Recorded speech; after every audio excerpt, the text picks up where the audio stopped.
Hello, everyone. Hello, hello, hello. For those returning, welcome back. And for you first timers, welcome to Ask Mark, the man, Mark Randolph, the original co-founder of Netflix, original CEO. He is a angel investor. He loves nothing more than to help people. And we have him on all the time, and he is here to answer all your questions. So don't be shy. Fire up those questions in the chat and help me welcome Mark himself, Mr. Mark Randolph. Hey, Dan, great to be with you. I noticed actually someone in the chat already said that they hope all their doubts will be cleared. And that is what I'm here to do. I'm going to clear up everyone's doubts. And if I don't know it, I make it up. And Well, works Mark, I one way had or the I other. had some doubts about wearing this shirt. Do you want to clear that up for me, or? Does it come with a matching axe? And that's what I'm curious about. Excellent, excellent. Well, yes, the chat is already active, so please pop your questions in there. And as the person who's going to be reading these questions, I'll ask you, give us your industry and then just a sentence or two, so we could get to as many as possible. But Mark, we got a lot already, so should we just jump right in? What do you say? Yeah, absolutely. Let's go. So, well, I want to ask you, are you feeling okay? Because I hear you had a raging case of eclipse fever. I did. Uh, I went to a place with a culture. I mean, I really traveled. It was foreign land, culture completely different than one that I'm used to. I was in Texas. Okay. Um, yeah, but it was pretty cool. Unfortunately, it was one of those things where you know it was overcast and it was about to Oh, rain, and right. so I got to see the whole get dark and then get light, which R- was really cool. But That is I cool. missed the. I didn't quite have a. I didn't see God as Right, right. as I was kind of expecting. So I'm gonna put this to you. We're gonna challenge you on the spot here. So millions of people bought those glasses, and now we've got millions of pairs of eclipse glasses laying around. Can you think of a good business idea on the spot to do with all those glasses? Absolutely. I think what we should do is promote this as if you miss the eclipse, or if you're in a spot of the world without the eclipse, with these glasses, you can simulate the eclipse. You put them on and everything goes dark. And you can even choose. Do you want to be directly in the totality, in which case leave them on for 4 minutes and 20 seconds, or you can leave them on for a minute. It's there you go. Well, I spent a lot of money getting to Texas and back with my family. Uh, You can do it for the low price of $1.99. I love it. Let's do it. Let's do it. Well, you know what, Mark, you just teed up the perfect segue because first question this is came in from Elijah Rogers, who wants to know how can I make my business more visible? Oh, well, yeah, it's a really good question. And it's certainly a challenge at the beginning because a lot of people think the only way that you can possibly get visibility is by paying for visibility, that I'm going to do all kinds of expensive advertising. Um, but there's a couple of things you can do that are either free or very, very cost effective. The first one, not necessarily free all the time, but really cost effective, is using versions of public relations, which is how do you begin to get your name out there by letting other people spread the word about it. Uh, I've always, when I was building marketing plans for any of the products that I've done, the very, very top of the list in terms of the most leverage expense I could think of was doing PR. But there's these days, it's funny because social media has come to take the place in some ways of PR. More people get their news from online sources these days, or get their information from online sources these days, than they do from the classic things that public relations used to reach. So a couple of things. Number one is yes, you too can be an influencer. And I don't necessarily mean that learn how to do fancy dances and memes. I mean, become a thought leader in your space. So pick whatever your business is and who you're trying to reach, and give yourself some credibility. Whatever product it is, demonstrate you actually understand the problems of the people you're trying to help by helping them. Begin talking about it, begin posting about it, begin writing about it, begin doing a TikTok about it. Position yourself as someone who knows what they're doing and that you're giving this all away for free. Because two things, if you're successful, you will begin getting followers. You will begin getting a free platform to begin periodically talking about your product, your goods, or your services. But the thing you're really doing is getting a positioning for yourself as someone who understands very, very deeply the problems that your customers are facing. And they'll start coming to you to rely on getting clean advice about this. And it's really does not cost anything except for your time. Um, I do a lot of writing. I mean, I write at least I do a blog post at least every other week. And little by little, I've gotten a big following from that. I post on LinkedIn 2 or 3 times a week. I'm taking a hiatus, but I was doing TikTok 2 or 3 times a day. I'm doing Instagram. And all these things are not necessarily because I want the ego stroke of getting followers. It's all designed to try and share with the world what I know. But I'm doing it because I want to share. But I'm certainly cognizant of the fact that I now have this platform that if and when I do a second book, I'll be able to let people know about it, which I certainly couldn't do the first time around. The answer is that these days, more people make decisions based on the recommendations of people they know or respect. So if you can't become someone they know, you can certainly become someone they respect. Excellent, excellent. And for those who haven't read Mark's first book, I'm gonna put it out there for him because he's reluctant to pimp himself, if that's the right word. That will never work. Definitely check that out. I'm sure it's going to answer a lot of questions that a lot of you have. We have so many questions coming in, so I'm going to keep moving here. Okay, this one came in from Paul. What is the best way to turn a cafe business into a franchise with little or no money? Uh, Build a successful business. It's like, I mean, people seem to think that franchises is this road to riches, and that I can take my idea, and everyone will pay me for idea to execute it, and it doesn't work like that. What you're actually buying when you buy a franchise is a playbook, and sometimes it's even literal. You're going to get a binder which says exactly what to do. Here is how to staff. Here's how to choose a location. Here's how to sell your product. Here's how to, I mean, it should lay everything out. And the reason that you're paying for that is because somebody else has proven that it works. And they've done that by struggling and going through all the things a founder does of figuring out how to actually make it work. So the way to franchise your idea, and if it's a cafe business, well, if you're thinking about franchising it, you better have it all figured out. So you already are demonstrating you know how to do it profitably. You've managed to figure out the right ratio between your costs and your expenses. You've figured out what location these cafes should be in. You figured out the most effective way to promote them and to market them. If you've got all that, that's the best way to turn it into a franchise. And because once you have that, I guarantee you won't even need to promote it. You are going to get people saying, I love this idea. Would you allow me to do a franchise in this next town over or this next state over? But they're only going to do that not just based on, oh, what a cool idea to have a cafe which has figured out how to make burgers from dog food or something like that. You've got to demonstrate that you know how to do this and that customers actually want what you've done, and you can give them that full playbook to run it. So, sorry, no shortcut. The easiest way to build a successful franchise business is to build that first one.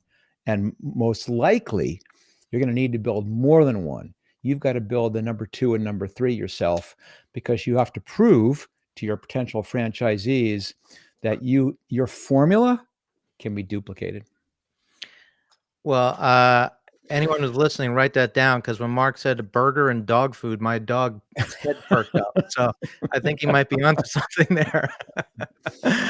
Okay, let's see what we got. This question came in from one of your group members, Mark, from Destiny. She said, "I have a consulting firm, but I'm also interested in real estate, becoming a CPA, and obtaining my master's in business.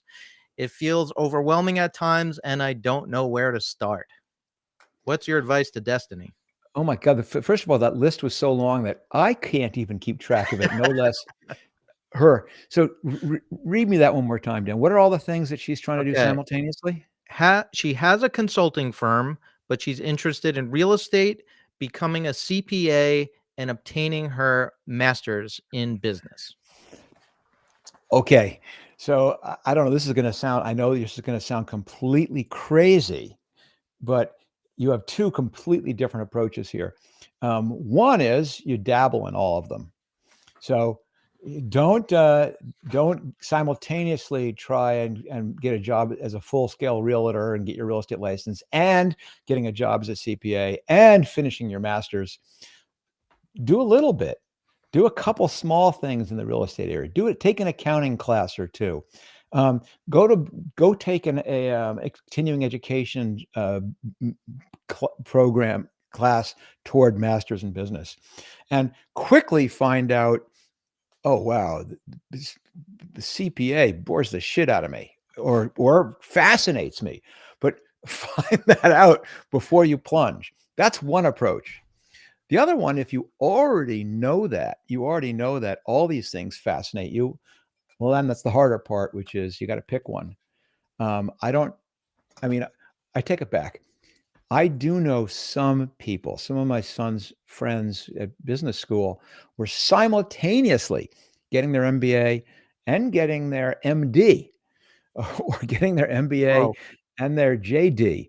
And I'm going, how? Oh my God, I don't know how you could possibly do those two things at the same time. But those are superhuman people. Yeah. Most of us, especially ones who are trying to have a life at the same time, just can't do that much. If you're keeping your consulting business, pick one of the others and plot out how you have the time to begin slowly but steadily making progress toward that. And then once you got that one, start in the next one. Mark, you're not superhuman. We all thought you were superhuman. What's going on here? Yeah, I'm a slacker at heart. I have to fight down that urge every day. This just came in from Adam in the chat here. An oldie but a goodie. As an angel investor, Mark, what do you look for in a first-time founder? Uh, it's a really good question, because you're looking for a lot of things simultaneously, but the most important thing is what you're not looking for, and you're certainly not looking for their idea. I don't really care what the idea is. I know that's going to get changed. I don't necessarily look at the TAM of this market you're in. I don't really care about that either. I'm looking at a couple things. One is, have you done it before? Single biggest thing I want to know. Have you done it before? Because if you've done it before, the odds are way, way better that you can do it again. Because it tells me that you have that blend of things that ultimately are more likely than not to give you a better shot at success. So if you haven't done it before, or if you have done it before, I'm kind of curious, to what degree was it you? To what degree was it someone else? To what degree did this succeed because of you, or succeed despite you? Assuming you haven't done it before, I'm looking for persistence, grit, as they say. Are you the type of person who gives up easily? Are you the type of person who, when they get knocked down, rather than whine and cry about it, are you the person who tries to figure out why you got knocked down? What are you going to do next time? And then get up and give it another shot. I mean, when Netflix didn't work at its first iteration, it took us a year and a half trying hundreds of things, that most of them it didn't work before we finally got the repeatable, scalable model. I'm trying to look to say, do you have the personality that can do that? I'm looking at, have you fallen in love with your idea? and I don't want you to fall in love with your idea. If you spend all this time going, this is it, and I'm going to make this particular thing happen, recipe for disaster. You've got to have this loose attachment to your idea, because most likely when you start, you're going to figure out all the problems with it. And you've got to be willing to abandon it to follow the clues about the little pieces of it that might work. And then the big one, I'm looking at how do you balance self-confidence and humbleness? I want you to believe in yourself. I want you to be able to say that when everyone else tells you that'll never work, that you have the confidence to say, no, I'm going to figure this out.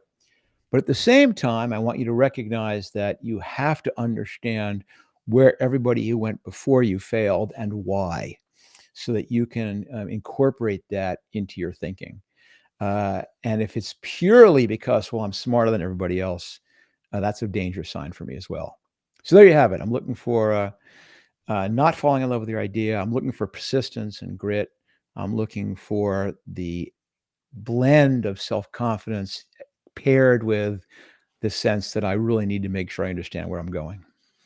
Oh, last one. I want you to have a predisposition to action.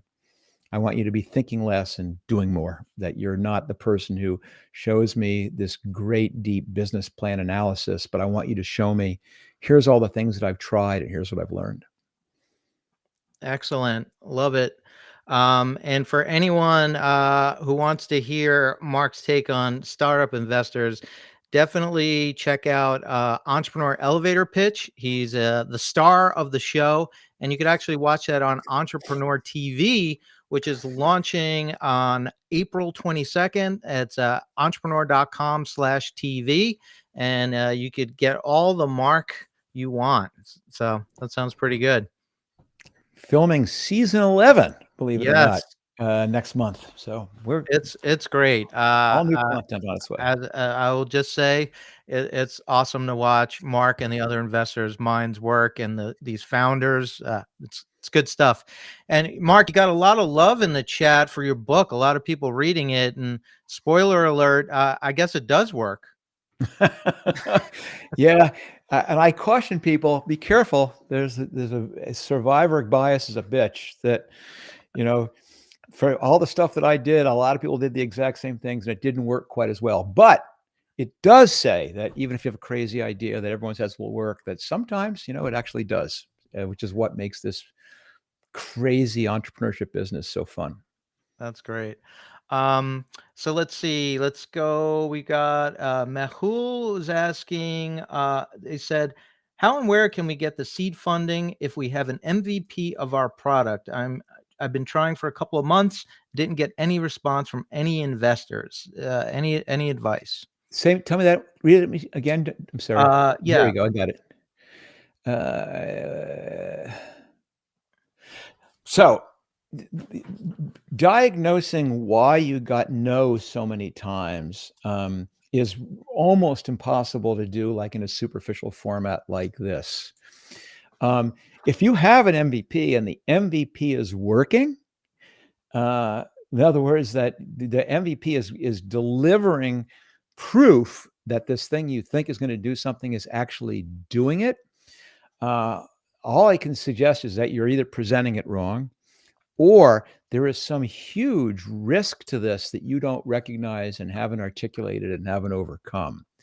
But there's no secret formula to how and where to get seed funding. You have to ask for it. And it may be, other one is because you're asking for too much. Part of this is to go, okay, if I don't have enough proof yet to get people to throw money at me, I'm just going to need to dramatically reduce what I'm asking for. But listen, in the interest of trying to give you an actual useful, helpful answer, ask the people who are saying no why they said no. It doesn't hurt. Afterward, the fact, go back and say, I'm not trying to change your mind. I'm not repitching you. I would be so thankful if you could just spend 10 minutes with me on the phone and explain to me what you were looking for that you didn't see in what I was doing. because I suspect that if you've pitched 100 people, 50 people, probably the minimum set would be 50, and you're consistently not even getting nibbles or bites, then there's some consistent pattern that you're missing. And if you do 10 of those calls, my guess is that 7 of them will raise the exact same thing. And remember, this is not about you overcoming objectives. You're going to have to go into these calls not to try and tell them how stupid they are, how wrong they are, and what they missed. Listen and write down what they say. And I guarantee after you get 10 of those, you're going to see that 7, 6 of them, 8 of them have said something very, very similar. And you've got to go back, walk away, and internalize that and get that right for the next time. Excellent. And Mark, getting lots of love in the chat from all over the world, including Sandy Shermer's niece, who loves your advice. Okay. Well, little advice. I mean, what's fantastic is I went to school with Sandy. Great. And this is a long time ago. And he reached out to me because Sandy had a cool little idea, which what's it called? Better slicer or something like that. It's a thing they use in Europe all the time to basically make very thin slices of bread, which allows them to toast more evenly. And you go, what the ridiculous what a ridiculous thing is that? And for some reason, it works. But more importantly, he's hustling. Yeah. He's done exactly what I advised earlier in this thing, which is making himself into somewhat of a thought leader in the space. He's found other influencers who are willing to talk about his product, and he's building this little business into a real business. So I assume that his niece is working with him. I think I remember that's the case. And if so, you're on the right track. That's my advice. That's great. Awesome. So this question came in earlier from Imelda DeJoya. Marc, is there an age limit to starting a business? Yes, 103. It's very inadvisable at age once you pass your 103rd birthday to do this because I just think it's better. No, I mean, listen, it's an obvious question. Of course not. I mean, I started Netflix when I was 38. And I did Looker when I was, past 50. So there's no age limit. I mean, and people would think that's so old. You've got to be 20. What's the thing? The best time to plant a tree was 50 years ago. Second best time is now. Starting a company is no different. So the better question is this a reason not to do it? Of course not. Age and wisdom, right up there. But let me say one other thing, is that risk-taking, usually a lot easier when you're young. For example, I always tell people, start really young. Start when you're in high school. Start when you're in middle school. Start when the consequences of trying things is minimal. I mean, if you're in middle school and your little lemonade stand thing doesn't work, you don't lose your house. You just go back and your family's still there putting 3 meals a day on the table for you, and you still have your bed to sleep in, and the consequences are almost nothing. Same as in high school. Same for most people when you're in college, if you're going to a college where you don't even actually have a place to stay and food. As you get older and older, the consequences of taking risks become harder. It's one thing to pour everything into it when you're 22, just out of college, and really have no responsibilities besides yourself. It's a little bit harder when you're 32 or 42, when you've got a bunch of kids and you may be paying school tuitions, and you've got car payments and a mortgage, and it's not just about you anymore. But it does not mean that if you're 42 or 52 and you have kids and you have car payments and you have a mortgage that you can't do it. It just means you have to mitigate the risk differently. You have to do it very much after hours. Don't quit your day job. You have to do it nights and weekends. You have to spend more efforts on proving both to yourself and to other people that there's a there before you go all in on it. But for God's sake, don't let your age stop you. It's it's not a problem at all. And in fact, there are huge benefits to age and experience.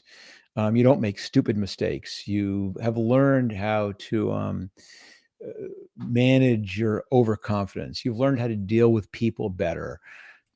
There's a lot of, and sometimes you even have the money that you can afford to gamble with. Where when you're 22, you don't.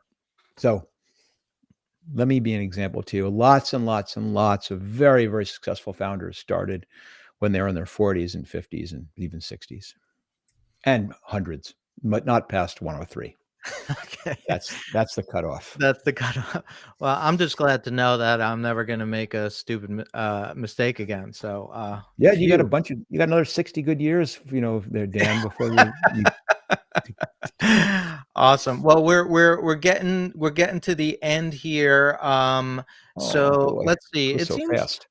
It seems like, there's to kind of bunch of questions that we've been getting. Um, you've done this before, and I've always loved it.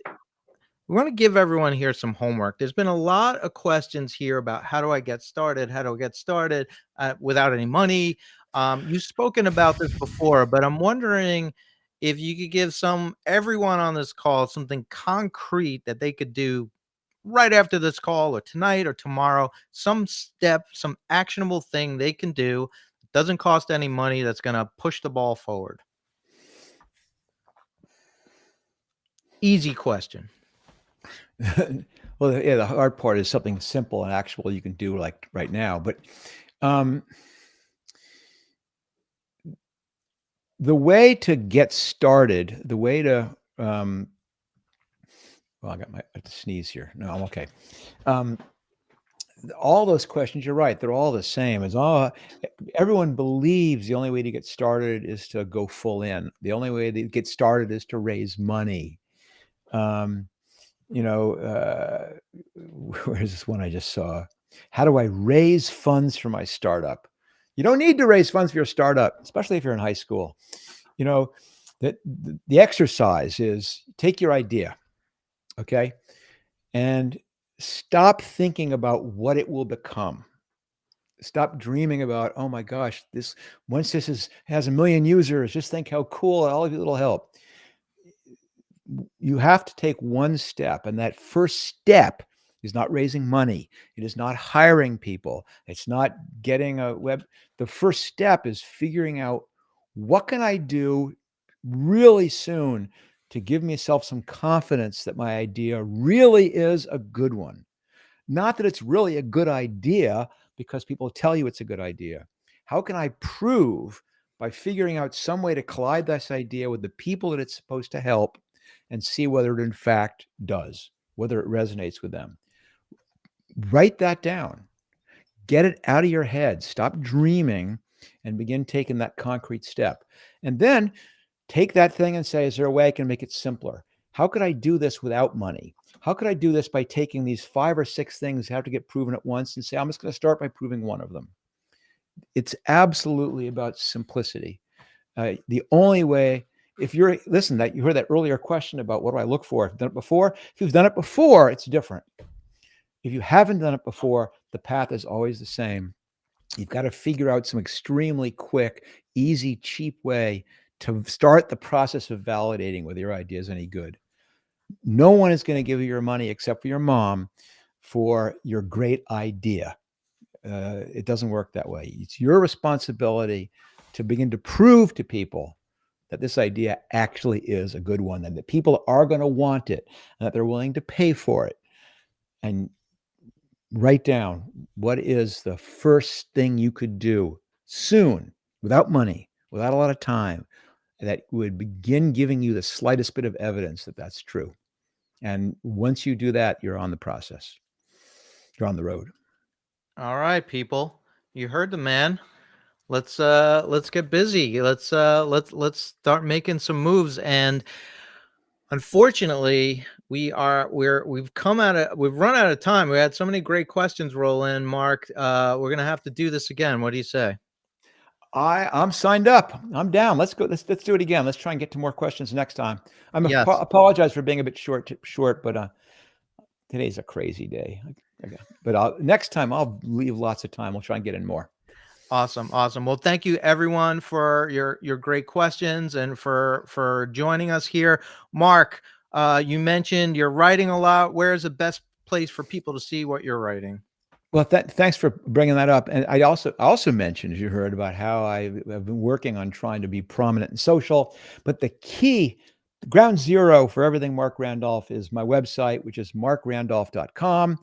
You can see it's Mark with a C, all one word, markrandolph.com. But there you can actually find all the things I'm writing. You can sign up to get those things in your inbox every few weeks. You can find the links to my social. I'm pretty visible on LinkedIn.